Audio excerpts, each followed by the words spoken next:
자, 우리 이번 시간부터는 여러분 제2편 지방세로 넘어가도록 하겠습니다. 그래서 제1편이 조세총론이었거든요.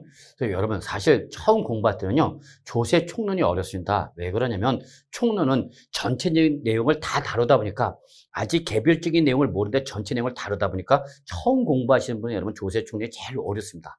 그러니까 너무 어렵게 느낀더라도 여러분 그건 당연한 거예요, 여러분. 그러니까 너무 걱정하지 마세요. 우리가 이제 개별 세목을 조금씩 더 공부하다 보면 조세총론이 나중에 제일 쉬운 부분이 됩니다, 여러분. 그래서 자신감 가지시고요. 자, 일단 우리 부동산과 관련된 지금 지방세를 좀 넘어가도록 하겠습니다, 여러분. 이제 하나하나씩 배우는 지금부터 하는 거예요, 여러분. 아시겠죠? 그러면 일단 지방세에서 가장 근간이 되는 게 바로 뭐냐면 여러분, 우리 취득세입니다. 그래서 우리 부동산을 제일 먼저 뭐 하죠, 여러분? 취득하죠. 그래서 부동산을 제일 먼저 뭐 했다, 여러분? 취득하였다. 이때 부과되는 세금이 바로 뭐다, 여러분? 취득세다. 지금 그 얘기입니다. 아시겠죠? 바로 요 부동산을 취득하는 당에서 부과된 대표적인 지방세가 취득세다. 이때 만약에 등기를 하게 되면 예를 들어서 뭐 임차권, 저당권 또는 뭐 전세권 이렇게 등기를 하겠죠? 그럼 그때 부과되는 게 바로 뭐다, 여러분? 등록면허세다. 지금 그 얘기죠, 여러분. 그래서 우리가 일반적으로 부동산을 뭐 하면 취득하면 요 취득하는 당에서 부과되는 대표적인 지방세로서 뭐가 있다, 여러분? 취득세와 등록면허세가 있다. 이렇게 보시면 되겠습니다. 아시겠죠? 그래서 둘 다 무슨 단계에서? 취득 단계입니다. 그런데 여러분 취득세는 보통 시험에서 3문제 정도가 나오고 여러분 등록면에서는 1문제에서 많으면 뭐 2문제까지 나오기도 합니다. 물론 3문제가 나온 적도 있습니다만 이건 예외적 현상을 보시면 되겠고요. 그래서 하나에서 2문제 정도 나온다 보시면 되겠어요. 아시겠죠? 그러면 이때 여러분 우리 지방세에서 가장 근간이 되고 기본이 되는 것이 바로 뭐다, 여러분? 취득세입니다. 지방세에서 제일 중요한 부분이 바로 취득세입니다. 그래서 어쨌거나 제일 많이 나오는 부분이죠, 여러분. 그래서 일단은 취득세부터 한번 좀 확인해 보도록 하죠. 그럼 취득세가 뭐예요? 이렇게 물어보겠죠. 그러면 이때 취득세라는 것은 부동산 등 일정한 재산을 취득하게 되면 그 취득행위에 담세력을 포착하여 그 취득자한테 부과된 지방세를 바로 뭐라냐면 취득세입니다. 어렵게 생각하지 마세요. 글자대로 여러분 취득세는 뭐 여러분 부동산 등을 뭐하면 취득을 하면 그 취득행위에 담세력을 포착하여 여기서 담세력은 여러분 뭐랬죠, 여러분? 조세를 부담할 수 있는 능력을 말하는 거죠, 여러분. 그럼 여러분 제가 여러분 다음에 와갖고 여러분 저 좀 개인적으로 축하 좀 해주세요. 저 드디어 강남에 한강에 보이는 아파트 고층짜리 45억 주고 취득했습니다. 이렇게 얘기하는 거예요, 여러분. 그래서 저보고 축하해달래. 축하드리게요. 10월 1일이죠, 그냥. 저 시키 봐라. 그러면 45억짜리 부동산을 취득했다. 한강에 보이는 강변의 고층 아파트 45억짜리 취득했다. 그럼 그만큼 45억짜리 부동산 취득했다는 것은 그만큼 경제적 능력이 있다, 없다? 있다는 얘기죠, 여러분. 경제적 능력이 있으니까 그 능력에 만큼 세금을 부과하겠다. 이게 바로 뭐예요, 여러분? 취득세다. 그렇게 보시면 됩니다. 그래서 취득세는 글자대로 누가 내는 세금이죠, 여러분? 바로 취득자한테 부과되는 세금이죠, 여러분. 아시겠죠, 여러분? 그래서 우리 지방세는 지방자치단체가 과세권자 지방세 세수가 되는데 지방세 세수의 가장 기본이 바로 뭐다? 취득세입니다. 취득세가 지방세의 가장 중요한 제일 큰 부분이다라고 보시면 되겠습니다. 자, 그래서 이렇게 부동산 등을 취득하면 그 취득자한테 부과되는 지방세를 뭐라다, 여러분? 취득세 이렇게 하시면 됐죠. 됐죠? 그럼 얘는 성격을 잠깐 보면 시험에는 안 나요, 여러분. 다만 일단 여러분 이 취득세는 여러분 꼭 기억할 것이 행위세다라는 걸 좀 알고 계셔야 돼요, 여러분. 행위세. 즉 행위세는 뭐를 말하냐면 취득이란 행위가 있을 때만 그 취득이란 행위가 있을 때만 부과되는 성격의 조세를 바로 뭐라 여러분 행위세입니다. 근데 이 행위는 사람마다 발생 빈도수가 다르죠, 여러분. 그렇기 때문에 이때에 요 행위세는 특징이 이례적 그리고 일시적 그리고 우발적으로 과세가 이루어진다라는 게 특징입니다. 그 행위가 한 번 일어나면 그 행위에서 한 번만 그리고 그 행위가 언제 일어날지 모르니까 여러분 일시적 우발적으로 과세하는 것이 행위세의 가장 중요한 특징이다라고 보시면 되겠습니다. 그냥 그런가 보다 하세요, 여러분. 근데 유통세는 뭐를 말하냐면 그 부동산의 소유권이 어떻게 되면 이전될 때마다 소유권이 이전될 때마다 그 이전 단계에서 부과되는 성격의 조세를 여러분 유통세라 한다 이렇게 보시면 되겠고요. 응능과세는 그만큼 여기서 능은 경제적 능력을 말한다 보시면 돼요. 자, 제가 여러분한테 꿈에 그리던 드디어 한강 강변에 보이던 45억짜리 아파트 취득했답니다. 그럼 45억짜리 아파트를 취득해서 그만큼 경제적 능력이 있어 없어? 있죠. 그럼 그 경제적 능력에 상응하는 만큼 과세하겠다. 이걸 바로 뭐라 여러분? 응능과세랍니다. 아시겠죠, 여러분? 그런가 보다 하시면 돼요, 여러분. 자, 그 다음에 대물세. 이때 대자는 큰 대자가 아니라 대할 대자입니다. 그랬잖아요. 그래서 물건에 대해서 부과되는 성격의 조세를 바로 뭐라 한다, 여러분? 취득세를 합니다. 그랬죠.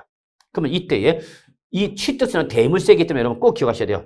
취득하는 불이 과세 물건별로 꼭 기억하셔야 돼요. 과세 물건별로. 얘들은 어떻게 하죠, 여러분? 개별 과세죠. 과세 물건별로 개별 과세를 하면서 이때 적용하는 세율은 무슨 세율 여러분? 비례세율을 적용한다라는 걸 좀 같이 연결시켜서 정리해 주시면 좋겠습니다. 그러면 제가 여러분 이번 2023년도에 A 부동산, B 부동산, C 부동산 3개를 취득했어요, 여러분. 2023년에 A 부동산, 그 다음에 B 부동산, C 부동산 몇 개 취득했다고요? 3개. 그러면 제가 제 명의로 취득한 부동산 3개지만 취득세를 과세하기 그냥 하나씩 따로따로 과세합니다. 이걸 뭐라 하죠, 여러분? 개별 과세하는 거죠. 그리고 여러분 보통 개별 과세를 할 때 이때 적용하는 세율은 어떤 세율이에요, 여러분? 비례세율입니다. 이때 여러분 이미 조세 총론에서 말씀드렸는데 비례세율은 것은 과세 표준의 크기와 관계시 없이 그냥 하나의 세율로 때리는 걸 뭐라 한다, 여러분? 바로 비례세율이죠. 예를 들어서 여러분 우리 부동산을 매매를 취득하면 여러분 기본적으로 4%의 취득세 세율이 적용합니다. 1억짜리 부동산을 취득해도 4%, 10억짜리 부동산을 취득해도 4%, 100억짜리 부동산 취득해도 몇 프로면 4%. 얼마짜리냐 관계없이 그냥 하나의 세율로 적용하는 걸 이걸 뭐라 한다면 비례세율이 한다라는 걸 개념으로만 좀 정리해 주시기 바랍니다. 그래서 취득세는 부동산을 뭐 할 때마다 취득할 때마다 그 행위에 대해서 하나하나씩 따로따로 과세하는 개별 과세인 비례세를 저는 대물세다라고 보면 되겠고요. 자, 여러분 우리 앞으로 세법을 공부할 때 여러분 실질 과세 원칙이란 말은 많이 할 겁니다, 여러분. 이 말은 그래서 여러분 실질 과세 원칙이 뭐냐? 시험에서 나오지는 않습니다만 이 실질 과세 원칙이라는 개념은 좀 정리될 필요가 있어요, 여러분. 그러면 실질 과세 원칙은 뭐냐면 우리 세법에서 적용하는 가장 기본적인 원칙이다. 세법에서 적용하는 기본 원칙이 하나입니다. 기본 원칙의 하나라서 즉 기본 원칙의 하나라서는 모든 세법의 기본이며 공통으로 적용되는 원칙이다 그랬죠. 그래서 이 실질 과세는 세법에서 정하는 기본 원칙 중에 하나였어요, 여러분. 사실상과 공부상의 현황이 다를 때에 이때는 당연히 요 실질에 따라서 과세를 하겠다. 이게 바로 뭐다, 여러분? 이게 실질 과세 원칙이라는 거고요. 아니야. 사실상과 관계없이 그냥 공부상에 따라서 과세를 할 거야 라고 하는 것이 바로 뭐냐? 이거에 따라서 공부상에 따라서 과세하는 것을 우리는 뭐라 하냐면 주로 형식주의 과세 원칙을 합니다. 그래서 요 실질 과세 원칙에 반하는 것이 실질 과세 원칙에 반대되는 것이 뭐다, 여러분? 형식주의다라고 보시면 되겠고요. 자, 요거는 극히 예외적으로만 적용한다, 여러분. 요거는 예외적으로 적용하는데 주로 요거는 어디서 적용하느냐? 등록면허세에서 적용합니다. 등록면허세. 그래서 등록면허세는 여러분 실질 과세 원칙의 예외인 형식주의를 취하다 보니까 등록면허세는 여러분 항상 사실상이란 말이 절대 못 나고 공부상 또는 형식상이란 말이 나옵니다. 그래서 바로 이 실질 과세 원칙은요 글자 그대로 여러분 실질에 따라서 과세하라고 합니다. 실질에 따라서 과세라. 그래서 경제적 실질과 법률상 형식이 다르면 뭐에 따라서 바로 경제적 실질에 따라서 과세하세요. 경제적 실질에 따라서 과세를 하세요. 이걸 바로 뭐라 하냐면 실질 과세 원칙이라 한다라는 거죠, 여러분. 이거를. 그래서 항상 제가 이렇게 합니다, 여러분. 손님 상 들어갑니다. 그럼 무슨 상? 사실상을 꼭 찾으셔야 돼요. 손님 상 들어갑니다. 그럼 무슨 상? 사실상이란 말을 꼭 찾으셔야 되고요. 사실상. 사실상의 확인이 안 돼요. 그럼 그때는 어쩔 수 없이 올라가는 거죠, 여러분. 공부상으로 하죠. 그래서 여러분, 요걸 우리는 기본으로 뭐라고 그래야 돼, 여러분? 실질 과세 원칙이라 한다. 이렇게 좀 정리해 주시면 되겠습니다, 여러분. 그래서 실질 과세 원칙. 우리 세법에서 여러분, 부동산 세법에서 여러분, 등록 면허세를 제외한 나머지 다 취득세, 재산세, 종합부동산세, 양도소득세에서 항상 나오는 말이 바로 뭐다, 여러분? 실질 과세 원칙이다라는 거 꼭 좀 기억해 두시고요. 요거는 항상 이 개념 때문에 세법은 여러분 다시 한번 상 들어갑니다. 그럼 무슨 상? 사실상. 사실상이 확인이 안 돼요. 그럼 어디로 가는 거예요? 공부상. 아시겠죠? 상의 순서를 꼭 지키셔야 됩니다. 이렇게 좀 정리해 두시기 바라겠습니다. 자, 이번에는 이제 우리 취득세의 과세권자와 그 다음에 납세지 또는 납세 의무자 요 개념 좀 잠깐 정리해 보도록 하죠. 자, 여러분 우리 과세권자는 글자 그대로 우리 조세 총론에서 말씀드렸던 것처럼 법률에 의해서 해당 세금을 부과하시는 권리를 가진 자를 말합니다라고 했었죠, 여러분. 근데 여러분 특히 지방세는 지방세 종류에 따라서 과세권자가 같다 다르다 이게 가장 중요한 특징이죠. 지방세의 종류에 따라서 요 지방세 과세권자가 같다 다르다라는 걸 잊지 마세요, 여러분. 그러면 이미 제가 총론 시간에 조세 총론 첫 번째 시간도 지방세는 여러분 지방세의 종류에 따라서 지방자치단체가 다릅니다라고 했죠. 그래서 취득세는 광역지방자치단체인 도가 기본적인 취득세 과세권자입니다. 경기도 부동산 취득했다. 또 충청북도, 충청남도, 경상남도, 경상북도, 전라북도, 전라남도에 있는 부동산 취득하면 그때는 과세권자 누가 되는 거예요, 여러분? 도지사. 바로 이 도지사는 누구를 말하는 거죠? 광역지방자치단체를 말하는 거죠. 그러면 경기도 성남시 분당구에 있는 부동산 취득했습니다. 경기도 성남시 분당구에 있는 부동산 취득했다. 그럼 과세권자 누가 되는 거예요, 여러분? 경기도 도지사죠. 자, 서울특별시 강남구에 있는 부동산 취득했답니다. 서울특별시 강남구에 있는 부동산 취득했답니다. 그럼 이때 누가 되는 거죠, 여러분? 서울특별시장이 과세권자다 그 얘기죠. 자, 부산광역시 해운대구에 있는 부동산 취득했다. 누가 과세권자 된다, 여러분? 부산광역시장이 과세권자다 그 얘기입니다. 아시겠죠, 여러분? 여기에 대해서 모든 지방세의 과세권자 누가 나오죠, 여러분? 특별자치시, 특별자치도가 나온다 했죠, 여러분? 그래서 여러분 특히 아셔야 돼요. 요 특별자치시나 특별자치도는 모든 지방세의 과세권자로 나온다는 걸 꼭 기억하셔야 됩니다. 모든 지방세의 과세권자다. 지방세기만 하면 얘들은 반드시 나온 거죠. 그럼 여러분 여기서 특별자치는 어디를 말한다 그러면 세종자치시를 말하는 거고요. 특별자치도는 어디를 말한다 그러면 제주도를 말하는 거죠. 그러니까 세종자치시장과 제주특별자치도지사는 모든 지방세 과세권자로 나온다는 걸 알고 계셔야 됩니다. 아시겠죠? 네. 이때 여러분 우리 납세지가 나왔죠. 납세지는 여러분 땅지자를 말하는 거거든요. 지자. 그럼 이거는 뭐를 말하냐? 장소적 기준이죠. 즉 납세 의무를 이행하여야 하는 장소적 기준을 바로 우리는 뭐라냐? 납세지라 합니다, 여러분. 세법에서 계속 나오는 말입니다. 이때 여러분 꼭 기억하셔야 될 게 뭐냐면 이 부동산에 대해서 지방세를 과세를 할 때는 여러분 항상 부동산 소재지가 납세지가 된다는 걸 꼭 기억하셔야 돼요. 자, 여러분 이 부동산이 있어요. 이 부동산에 지방세를 과세한답니다.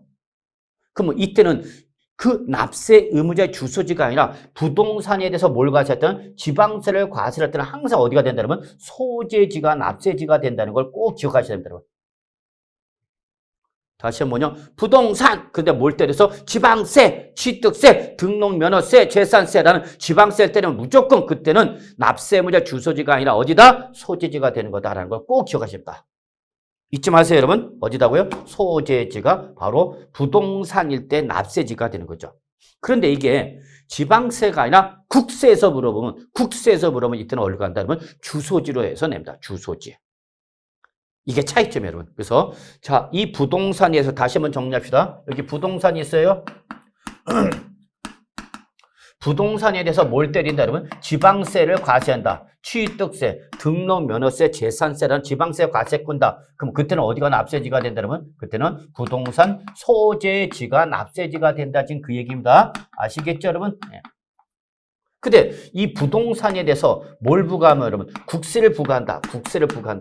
그럼 그때는 납세 의무자 어디로 간다, 여러분? 주소지로 바뀌는 거죠. 그래서 이렇게 부동산인데 불구하고 지방세에서 과세할 때와 국세에서 과세할 때와 납세지가 같다, 다르다라는 걸 여러분이 꼭 기억하셔야 됩니다. 아시겠죠, 여러분? 별표 3개. 이거는 시험에 자주 나와요. 자주 나옵니다. 그래서 요 부동산에 대해서 지방세야 국세에 따라서 지방세는 어디로 가고요? 소재지로 가고요. 국세일 때는 어디로 간다고요? 그렇죠. 주소지로 간다는 거 꼭 기억하셔야 되죠. 아시겠죠, 여러분? 꼭 기억하셔야 됩니다, 여러분. 예. 그러면 두 번째, 자, 재산세는 취득세는 누가 내는 거냐? 납세의무자, 여러분. 별표 3개. 아주 중요합니다. 이런 여러분 시험에 언제든지 나오시는 부분이에요. 별표 3개. 취득세를 누가 내는 거냐라는 납세 분야 별표 3개 10벌겋게 표시하세요. 그래서 이건 시험에 언제든지 나올 수 있는 부분이에요. 여러분 꼭 체크해 두셔야 돼요. 그러면 취득세는 누가 내는 거냐? 어렵지 않죠. 뭐 글자대로 누가 내는데 취득하는 사람이 내는 거죠. 그 취득세 과세 물건을 취득한 사람이 취득세 내는 거예요. 여러분. 그런데 앞에 무슨 말이 붙었죠? 사실상이죠. 요거 체크. 자, 방금 전에 말씀했죠. 우리 세법 무슨 과세 원칙에 따라서 실질 과세 원칙에 따라서 손님 상 들어갑니다. 그 무슨 상? 사실상이죠. 무슨 과세 원칙? 실질 과세 원칙 꼭 적어놓으세요.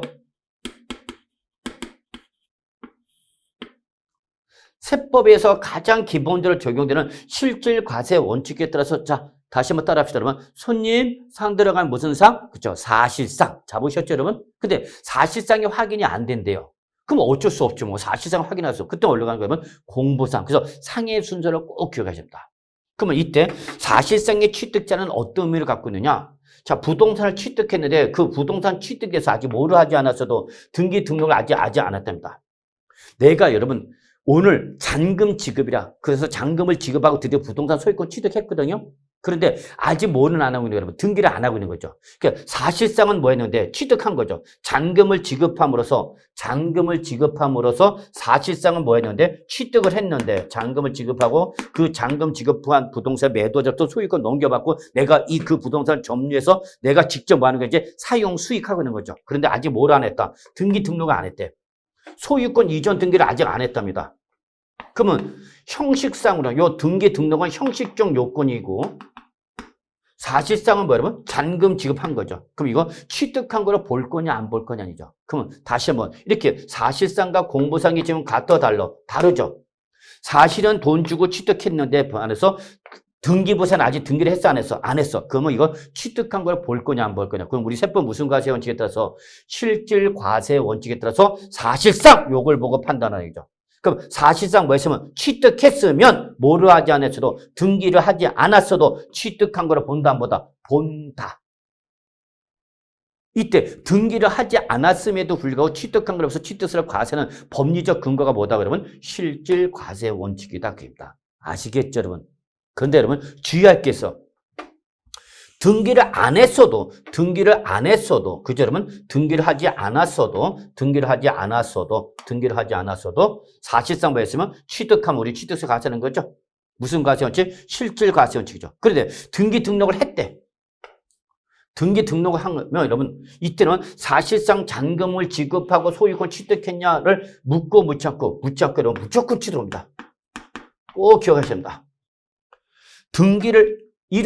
등기가 이루어졌다. 그럼 무조건 우리 세법 뭐로 본다 여러분? 취득을 한 거로 본다는 겁니다, 여러분. 다만 뭐를 하지 않았어도 등기를 하지 않았었다 하더라도 사실상 취득했다. 우리 취득한 거로 본다 안 본다? 본다는 거죠, 여러분. 아시겠죠? 너무너무 중요한 원칙입니다. 저만 중요한 거예요? 아니야, 여러분이 중요한 거예요, 여러분. 네, 그래서 꼭 체킹해 두시고요. 그래서 결론 냅시다. 등기 등록을 하지 않았어. 형식적 요건이 완비가 안 됐지만 잔금을 지급하고 소유권 사실상 취득했어. 그럼 우리는 형식적 요건이 분비가 됐어. 취득한 걸 보아서 안 보아서 이때 그 물건을 소유한 사람이나 양수인은 취득세 납세 의무가 있다 없다? 있다라는 걸 말씀드립니다, 여러분. 근데 주의할 거는 일단 뭐가 이루어지면 등기 등록이 이루어지면 우리는 무조건 뭐로 본다 여러분? 취득으로 본다. 무조건 등기 등록이 이루어지면 취득한 걸 본다는 걸 꼭 기억하셔야 됩니다. 아시겠죠? 근데 여러분 이거를 상속을 받았대. 야, 베리 콩글레줄레이션이죠. 기다리던 상속을 받았답니다. 여러분 축하드립니다. 기다리는 상속을 받았어.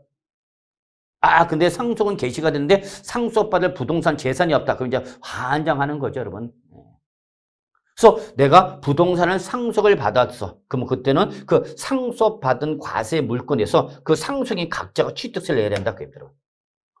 자, 여러분 여기서 우리 하나 갑시다. 갑이라는 분이 자, A 부동산과 B 부동산 그다음에 C 부동산 이렇게 세 개를 갖고 계시다가 돌아가셨어요. 갑이 사망을 합니다. 이때 사망한 사람을 우리가 뭐라 하죠, 여러분? 피상속인이 합니다. 돌아가신 분을 피상속인이 합니다, 여러분. 예. 그래서 갑이 사망함으로써 요 A 부동산은 누가 받았나 봤더니 요거는 을이 받았답니다. 을이.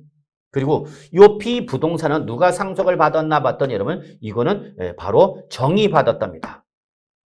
그리고 C 부동산 요거는 갑과 을이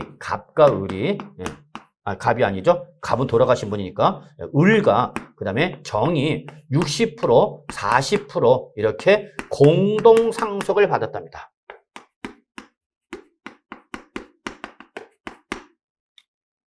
그러면 이때에 그 상속에 의해서 재산을 취득한 사람, 요때 바로 을과 병과 정을 모르는 뭐라 표현한 거냐면 요거를 상속인이라 합니다. 여러분 상속을 받은 사람을 상속다.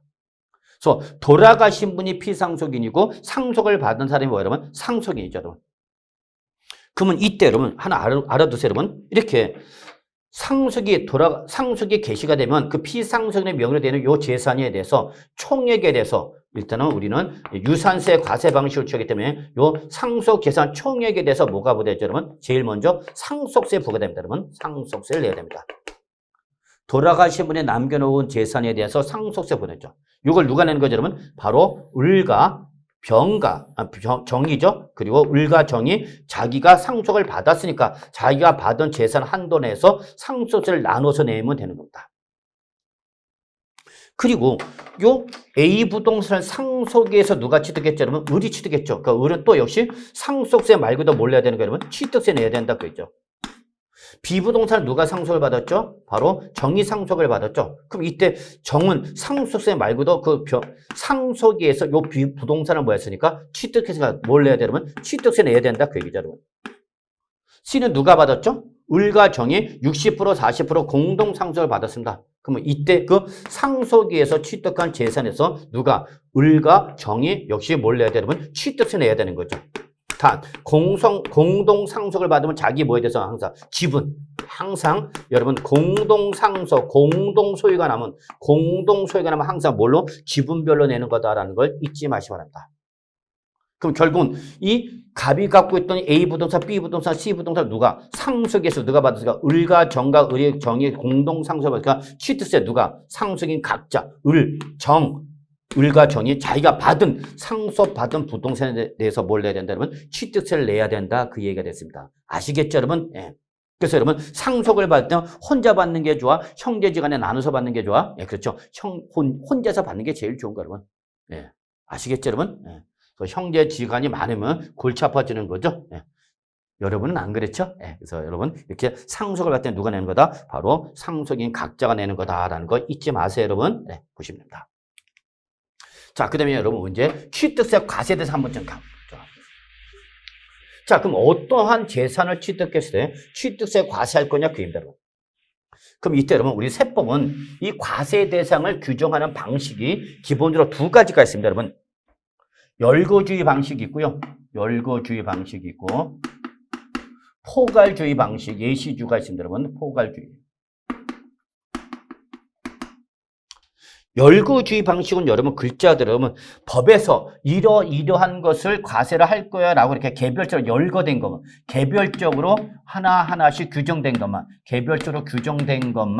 바로 규정된 것만 과세라는 방식 이게 바로 뭐냐면 우리 열거주의 방식이다.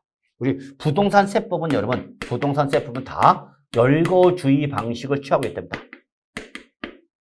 근데 포괄주의는 여러분 예시주의라고 해서 여러분 얘는 두리뭉실하게 규정되어 있고 그 두리뭉실하게 규정된 것에 해당이 되면 다 과세하는 걸 바로 우리는 포괄주의 또는 예시주의라고 하는데요. 요거는 주로 상속세나 증여세 또는 뭐 법인세 등에서 적용되는 방식인데 이 상속세, 증여세, 법인세 우리 시험 범위 아닙니다, 여러분. 네, 그렇기 때문에 이런 시험 범위가 아니니까 여러분 포괄주의는 여러분이 아실 필요는 없고요.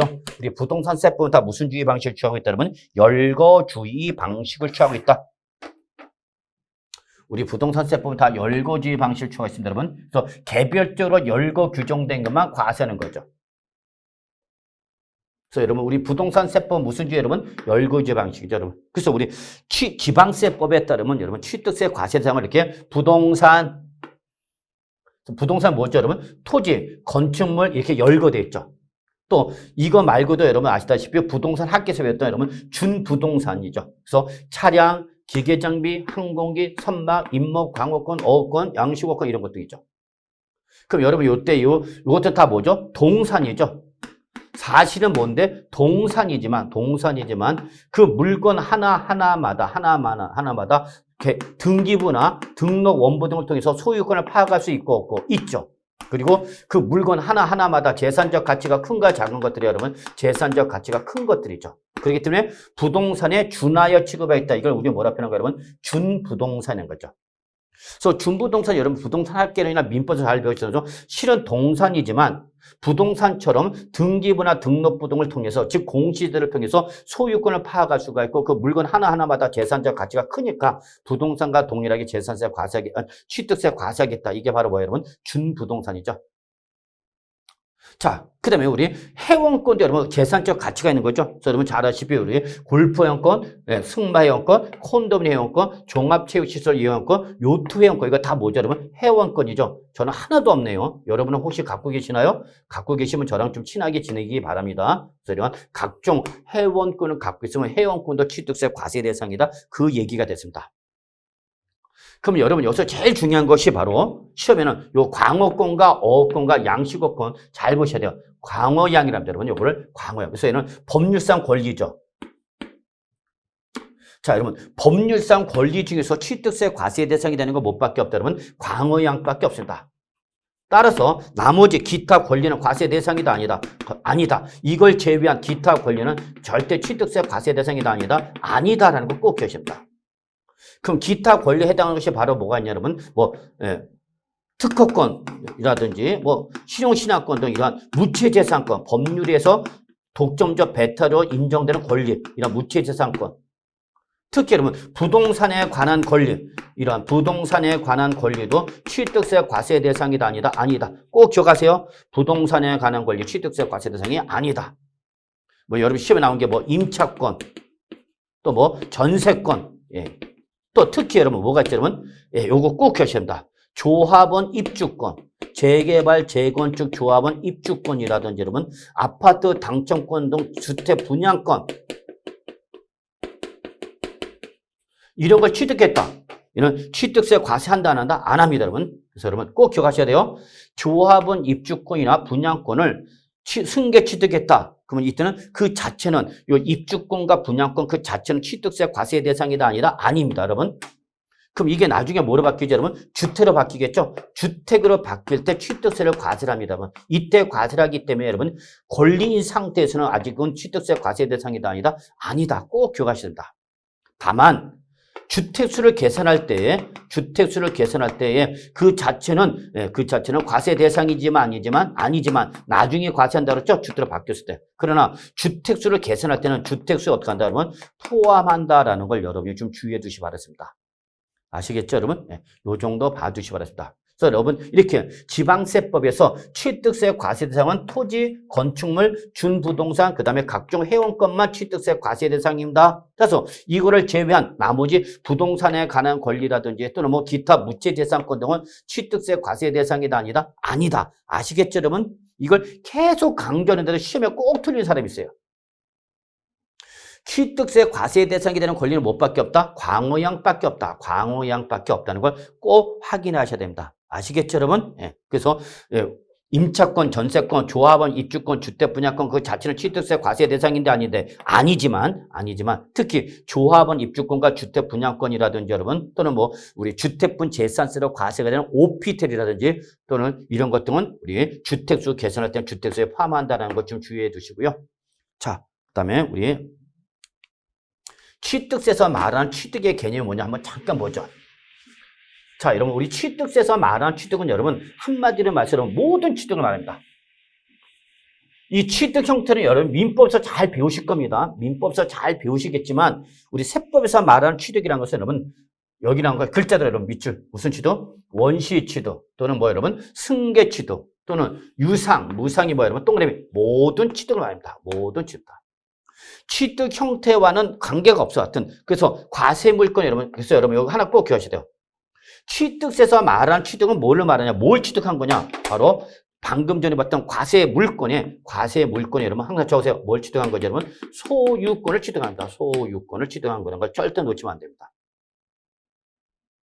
다시 한번 여러분, 취득세는 여러분 민법에서 배우셨던 수많은 권리 중에서 오로지 소유권을 취득하는 것만을 취득세 과세 대상입니다.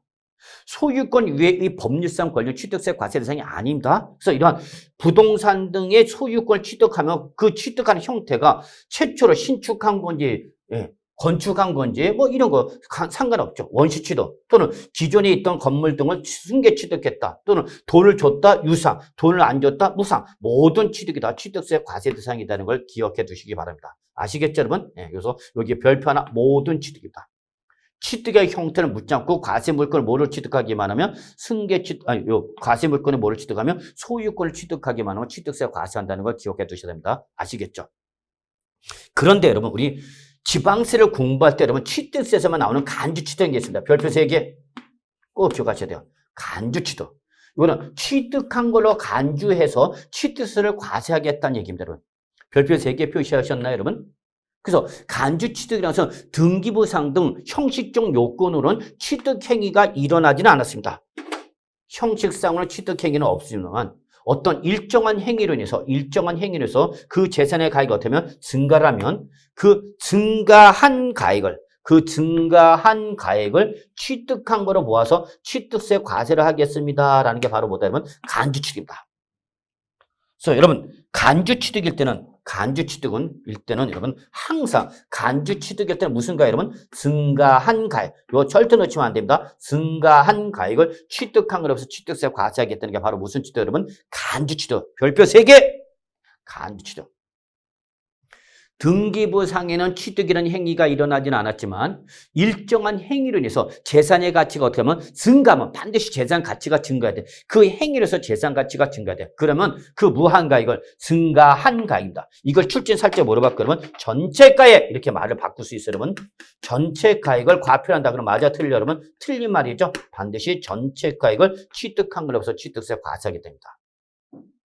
이때 그 간주 취득으로 보는 일정한 행위의 대표가 바로 여기 나왔죠. 밑줄 토지의 지목 변경이죠. 토지의 지목 변경. 아주 중요합니다.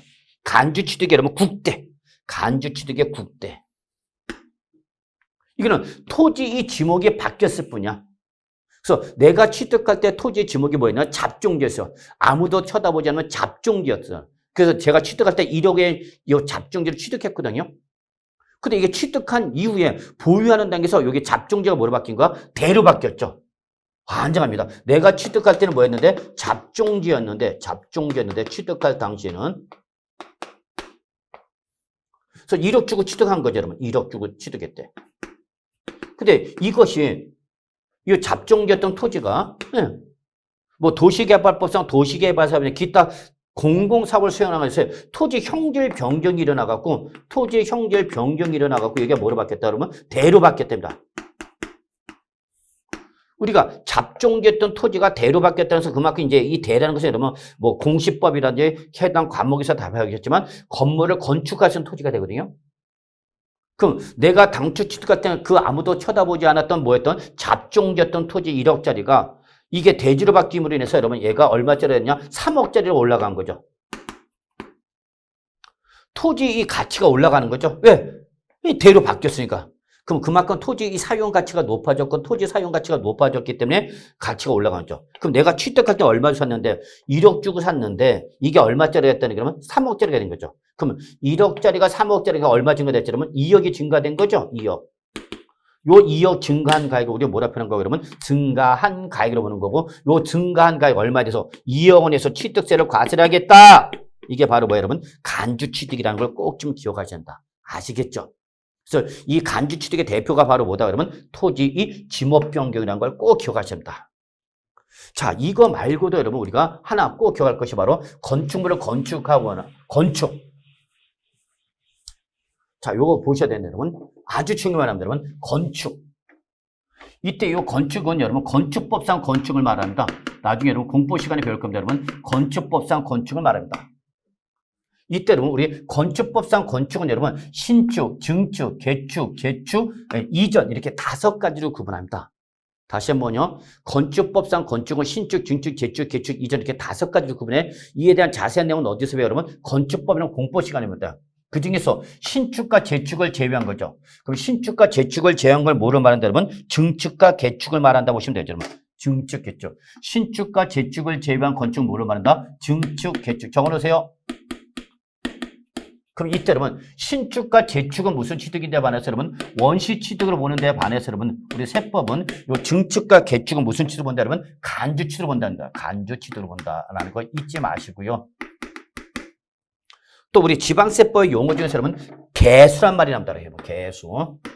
그래서 여러분 신축과 재축을 제외한 건축이나 개수가 나오면 무슨 취득? 간주 취득이라는 걸 꼭 기억하셔야 됩니다. 간주 취득. 자, 이런 거 말고도 여러분 선박이나 차량이나 기계장비의 종류 변경 또는 우리 비상장 법인의 과점주주의 간주취득 이런 것 등에 바로 간주취득에 해당한다라는 걸 좀 봐주시고요. 특히 우리 지방세법에서 말하는 개수가 뭐냐라는 겁니다. 여러분. 우리 개수는 여러분 우리 지방세법의 용어입니다. 여러분 적으세요. 지방세법에서 말하는 개수는 여기 1, 2, 3 중에 하나에 해당을 말합니다. 그래서 건축법상 대수선, 그래서 건축법에서 말한 대수선은 우리 세법은 어디에 포함한다면 개수의 개념에 포함하고 있다는 걸 좀 잡으시고요. 그 다음에 건축물에 여기 레저시설부터 저장시설, 도크시설, 저반시설, 도관시설, 급수배수시설, 에너지 공급시설, 그 밖에 이와 유사한 시설로서 대통령으로 정하는 것. 이게 바로 뭐냐면 우리 적으세요. 여기 요거를 우리는 법에서 뭐라 하냐 여러분. 바로 토지나 지하 또는 다른 건축물에 다른 구축물에 설치하는 시설물이랍니다. 여러분. 요거를 설치하는 시설물. 이걸 종전에 뭐라 표현하냐 여러분? 구축물이라고 그랬습니다. 여러분. 구축물. 예. 그래서 이거는 건축물과는 별개로 그 자체로 하나의 독립된 부동산을 간주하는 특성을 갖고 있습니다. 여러분. 자, 요런 것들을 뭐하면 여러분? 수선하는 거죠. 여러분. 수선하는 것을 우리는 개수의 범위에 포함한다라는 거 보시면 되겠고요. 그 다음에 여기 3번은 건축물의 뭐죠? 딸린 시설물이죠. 건축물의 딸린 시설물. 이건 뭐죠 여러분? 건축물 부대 설비죠. 얘는 건축물에 딸린 거니까 건축물의 뭐죠 여러분? 일부죠. 얘는 건축물의 일부를 말하는 겁니다. 요거는 건축물과 별개고 이거는 건축물의 일부로 구성하는 시설물이죠, 여러분. 자, 요거를 뭐하거나 하나 이상을 설치하거나 수선하는 거 우리는 어디에 포함한다, 여러분? 개수에 포함한다라고 좀 봐주시면 합니다.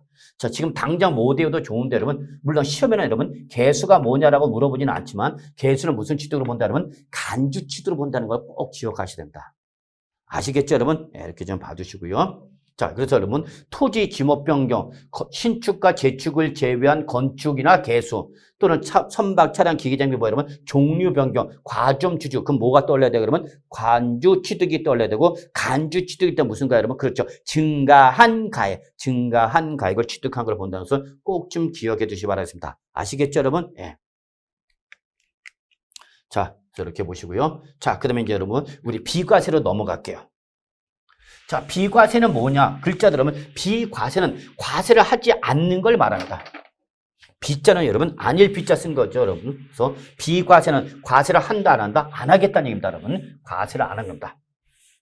그래서 여러분 비과세는 여러분 개별적으로 시험에 나올 수 있습니다, 여러분. 그래서 한 번 정도는 좀 봐주실 필요가 있는데 여러분 매우 중요하다라고 하지는 않은데 일단 비과세는 조세 정책, 기타 경제 정책 목적상 과세권자가 과세를 하겠다, 안 하겠다? 안 하겠다. 과세권자가 사전에 이런 경우에는 과세를 하지 않겠다라고 법률에서 규정하고 있는 걸 우리가 뭐라 한다면 비과세입니다. 이 비과세는 개별세법에 다 규정이 되어 있습니다. 개별세법, 지방세법, 소득세법, 종합부동산세법 이렇게 개별세법에서 규정하고 있다는 게 특징입니다. 여러분. 글자 그대로 비과세는 과세를 한다 안 한다? 안 하는 거 여러분 아닐 비자 쓴 거죠. 그럼 우리 비과세 해당이 되면 좋은가 나쁜가 우리 납세문제 집에서 좋은 거죠. 과세를 안 한 거니까. 그럼 첫째 과세권자한테 비과세가 가장 기본입니다. 여러분. 자기가 자기한테 세금을 때리지는 않겠죠. 그래서 여러분 자 서울특별시가 시청 청사 건물을 취득했습니다. 또는 경기도 도청 건물을 신축했습니다. 성남시 시가 성남시 시청 청사 건물 취득했답니다. 그럼 자기가 취득세 과세된 건물 취득한 거죠? 그럼 자기가 자기한테 세금을 때려 안 때려? 안 때리는 거죠. 그래서 항상 비과세 가장 기본이 뭐다면 과세권자. 그래서 국가나 누가 나오면 지방자치단체 또는 지방자치단체 조합이 나오면 이들이 취득할 때는 취득세 등 세금을 부과하겠다, 안 하겠다? 안 하겠다는 걸 여러분 기억하십니다. 그래서 여러분 여기 국가나 또는 뭐 지방자치단체나 지방자치단체 조합이라든지 이런 것들은 자기가 취득하면 과세를 한다, 안 한다? 안 하고 그죠. 다만 여러분 우리 여기 외국 정부가 나면 즉 외국 정부가 우리나라에서 부동산 취득했습니다. 외국 정부가 우리나라에 있는 국내의 부동산 취득했다. 그러면 이때는 여러분 항상 외국 정부가 나면 여러분 꼭 확인할 게 바로 뭐냐? 상호주의입니다. 여러분 상호주의. 상호주의는 뭐를 말하냐면 여러분 요거는 바로 니네가 비과세 그럼 우리도 비과세. 니네가 과세 그럼 우리도 과세. 이게 바로 뭐죠? 상호주의죠. 저도 저희 집사람이 항상 저한테 요구하는 게 바로 상호주의입니다. 네가 처갓집에 잘해야 나도 시댁에 잘할 거 아니냐.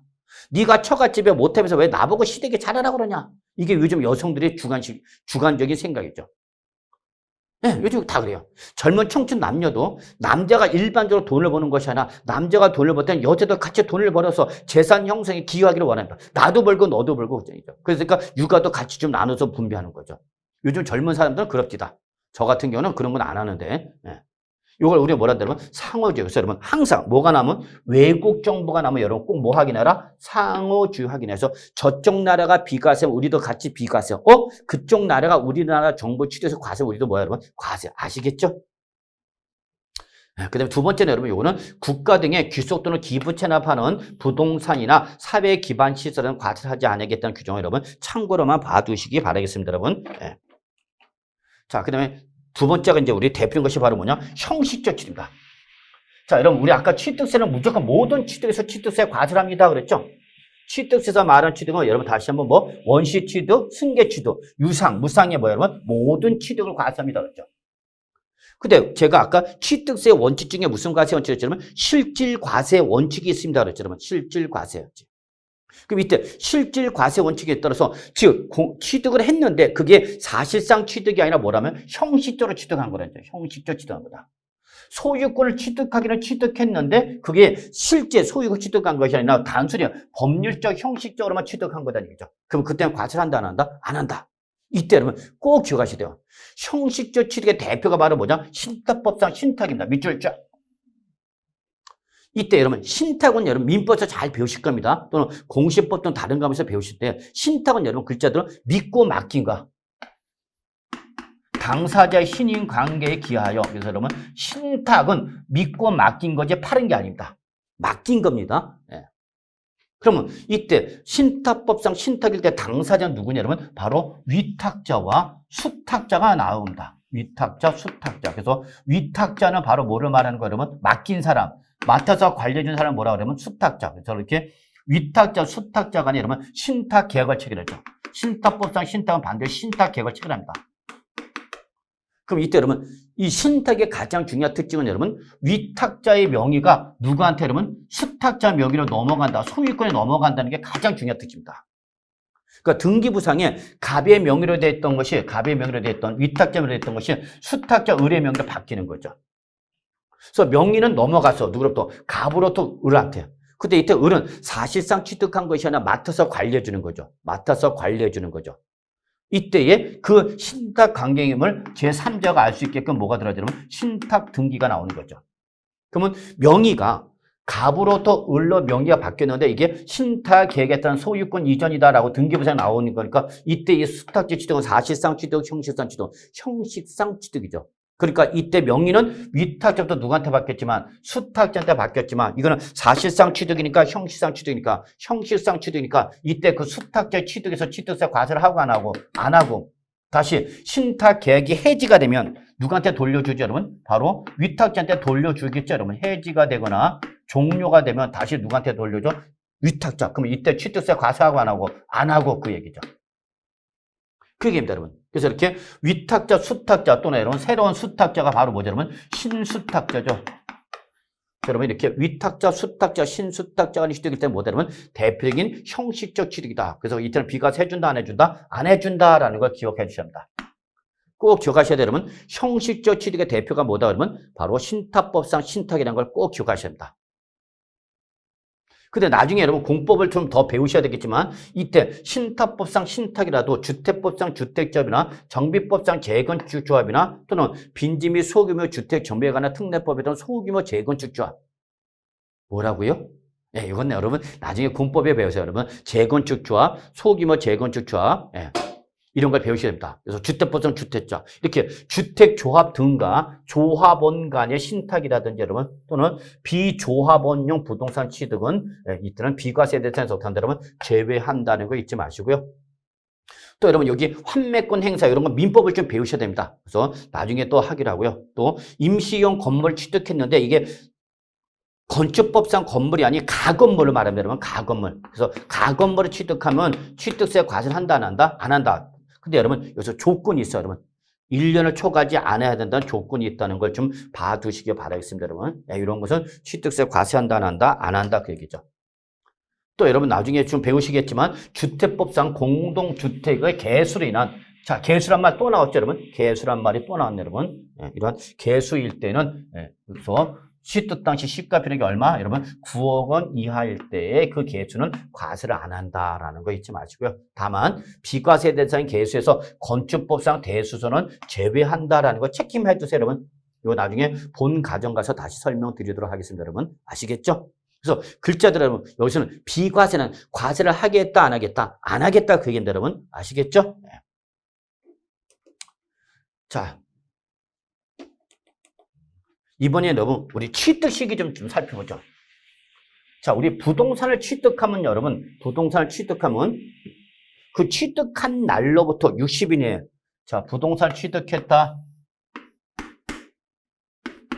그러면 대표적으로 우리 매매일 때는 잔금 지급일이죠. 그래서 매매 부동산의 매매가 일어나서 무슨 날이 일어났다 그러면 잔금을 지급했다는 얘기입니다. 그럼 우리는 이때 이 잔금을 지급한 날을 뭐 한 걸로 봐서 여러분 취득한 걸로 봐서 여러분 이날로부터 기본적으로 며칠이냐 여러분 60일이라든지 등기를 하기 전에 반드시 취득세를 어떻게 하죠 여러분 신고를 하고 여러분 납부를 하셔야 됩니다. 이때 요때까지 하라. 이게 바로 뭐죠 여러분 신고 기한이 되는 거거든요. 이때 신고 납부를 안 하면 너 왜 안 했어? 신고하고 납부하는데 왜 안 했어? 왜 안 한 거에서 뭐가 부과되죠? 여러분? 가산세가 부과됩니다. 가산세. 뭐가 부과된다 여러분? 가산세가 부과된다는 걸 꼭 기억하셔야 됩니다. 이때에 이렇게 원칙은 사실상 잔금 지급을 취득한 걸로 봅니다. 사실상 잔금. 그래서 계약서에 적힌 날짜와 관계없이 실제 잔금을 지급한 날이죠. 다만 잔금을 지급한 날을 알 수가 없다. 그럼 그때는 어쩔 수 없죠. 여러분 계약상으로 가지고 꼭 잡으셔야 됩니다. 그래서 대원칙은 무조건 뭐고 여러분 사실상이란 말 꼭 기억하셔야 됩니다. 다만 사실상이 확인이 안 돼요라고 하면 그때는 어디로 가죠 여러분 계약상으로 가는 거죠. 그러나 사실상이나 계약상이나 다 언제죠 여러분 잔금 지급이라는 것은 변화가 없다는 걸 좀 잊지 마시고요. 그 다음에 연부취득이다. 여러분 연부는 여러분 대금을 일시에 완납할 수 없어 연 단위로 납부하는 걸 여러분 연부라는데 이때 연부는 반드시 2년 이상에 걸쳐서 장기간 분할 상환하는 걸 말합니다. 장기간 2년 이상 체크해 두셔야 돼요. 연부 취득은 몇 년에 걸쳐서 2년 이상에 걸쳐서 나눠 취득하는 걸 말합니다. 이때의 연부 취득일 때는 매해 사실상 연부금 지급을 그래서 여러분 연부 취득일 때는 반드시 어떤 말 나왔나요 여러분 연부금이란 말이 반드시 나와야 됩니다. 그래서 여기는 여러분 우리가 일반적 매매는 언제죠 여러분? 잔금 지급이죠. 일반적 매매 때는 잔금 지급인데 여러분 연부 취득이 된 잔금이 아니라 어떤 날에 여러분 연부금이 나온다는 걸 꼭 좀 기억해 두시고요. 역시 실질 과세 원칙에 따라서 뭐가 나와야 되는지 여러분 사실상 연부금 지급이 나온다는 걸 꼭 좀 기억해 두시기 바랍니다. 자, 그래서 여러분 이번 시간은 여기까지 하도록 하겠습니다. 여러분 수고하셨습니다.